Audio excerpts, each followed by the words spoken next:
Hey guys, in this video, I'm going to talk about placing your first order with Alibaba. So first, the minimum order quantity. So once you've got your samples, once you're happy with the product, once your ad results have come back well, you want to go ahead and place your first order for your product. So depending on the product, suppliers will want you to place a minimum order of X units. This number depends on how much you've customized the product, right? It could be 100 units, it could be 500 units, it could be 1,000 units, or even more. So it just depends on your product and how much you've customized it. Now, whenever possible, try negotiating them down. You want to order as few units as possible, as you want to limit your risk, especially if this is your first order. I don't want you guys to place an order for 1,000 units, only be able to sell 50 of them, and then be left with all that inventory and all that money wasted. I want you to start with as few units as possible, 50 units, 100 units, because if you can't sell it, it isn't a big loss, right? If you have 100 units left over, it's a lot better than having 1,000 units left over. So you want to negotiate them down as much as possible and order as few units as possible.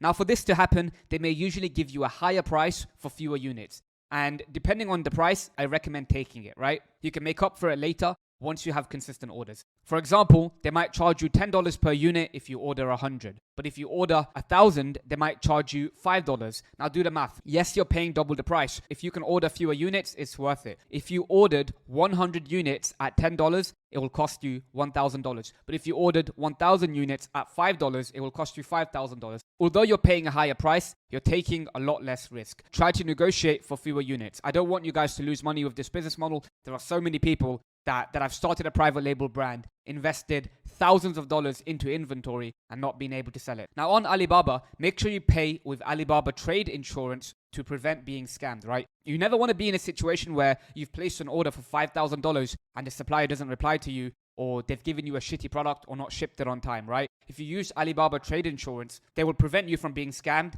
as they will refund you if there's any issues with your order.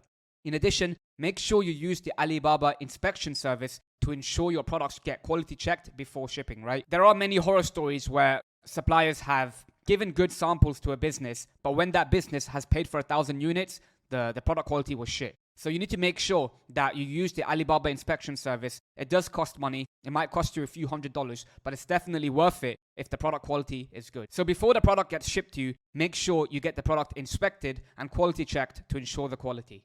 So next, shipping. In this section, we're going to talk about shipping the products from China or your supplier's location to you directly. I'm not talking about shipping the product from your house to your customer. That's a different discussion. So there are two main shipping options when it comes to shipping products directly from your supplier. There's air freight and there's sea freight. So the obvious difference is with air freight, your products get shipped via plane and they arrive within 1 to 2 weeks. With sea freight, the products get shipped via sea and it can take anywhere from 8 to 12 weeks to arrive. Now, air freight is a lot more expensive, right? It's a lot faster. As a result, air freight might cost you 5 to 8 times more than sea freight. This is why I recommend making sure your products are lightweight and easy to ship. If you're selling large, expensive products, air freight may not even be an option. In addition, if it's your first ever time shipping, make sure you use DDP shipping. This stands for Delivery Duties Paid. So with this, you won't have to handle import taxes and it makes all the paperwork a lot easier. With DDP shipping, the supplier is responsible for getting the products to your door. Now, generally, for your first order, it's best to start with air freight if possible so you can get started with your business. Shipping via sea could take you 2-3 months and the market may change in that time. So I highly recommend getting started faster with air freight. Now, obviously, if you're selling a very large product, it may not be possible to do air freight. And in that situation, you'd have to wait 2-3 months to get your products in stock. Now, once you have more consistent orders, once you're scaling, or once your brand is working, then you can plan inventory in advance and use sea freight. So if you have 3 months of sales, you can use that data to estimate how much inventory you need, and then you can place a bulk order and ship it via sea so you can get much cheaper prices. That's when your brand is already doing well and you're a lot more advanced. But when you're just starting out, the best option would be to ship your products via air so you can start selling them as soon as possible.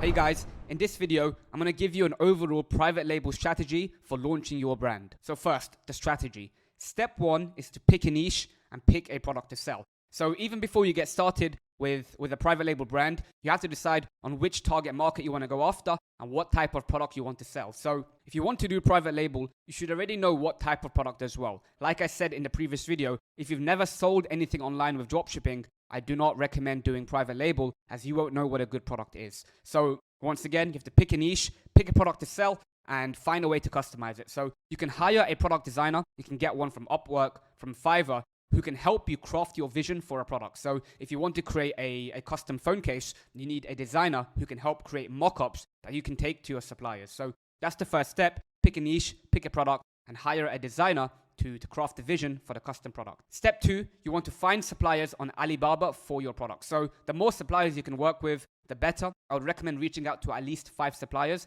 And you want to, for example, if you're selling a custom phone case, go to Alibaba and type in phone cases and then reach out to a bunch of suppliers. If you can't find the product you want to sell, search for a similar product and the supplier should be able to accommodate and create what you want. Step 3, negotiate with at least 5 suppliers and order multiple samples for your products. So this could be a long process. This could take a couple months to do, but you want to work with multiple suppliers so you can get the perfect version of your product. Now, sampling can be expensive. Samples can cost anywhere from $50 for something very basic to $100,000 for a truly custom product. So the range is in there. It can be as little as you want, or it can be as expensive as you want. For those of you getting started, anything under $500 is a good range for a custom product if it's your first ever one. But sample costs can be anywhere from $50 to $100,000.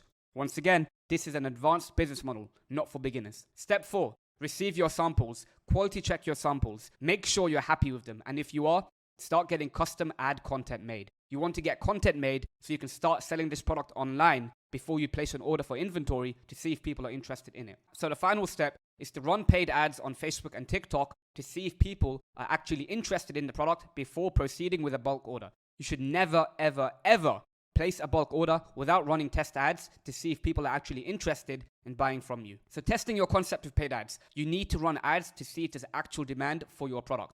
Don't be somebody that falsely believes that a product will do well, right?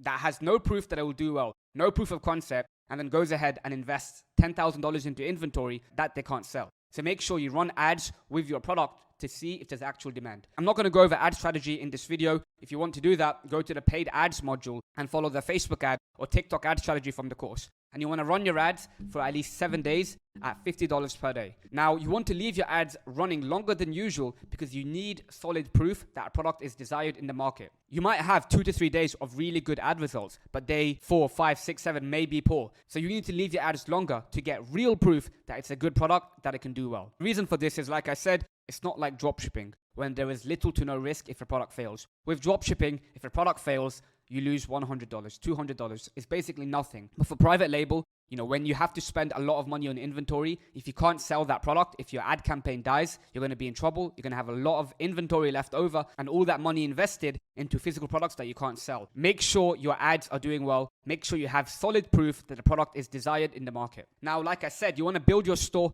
and sell the product as if you have inventory. And once you have orders coming in for your product with ads, you can refund your customers. Just let them know that the product is out of stock and you'll give them a discount code for reordering once you have stock in. So all this does is it gives you real data, right? If you create a pre-order or you sell as if you don't have stock, you won't get real data with your ads. So after people purchase from you with your test campaigns, you can refund them. Just let them know that there's a delay and they can reorder again with a discount code once the product is in stock. So now, once you have a successful test, you can go ahead and place a bulk order with your supplier and get the private label process started.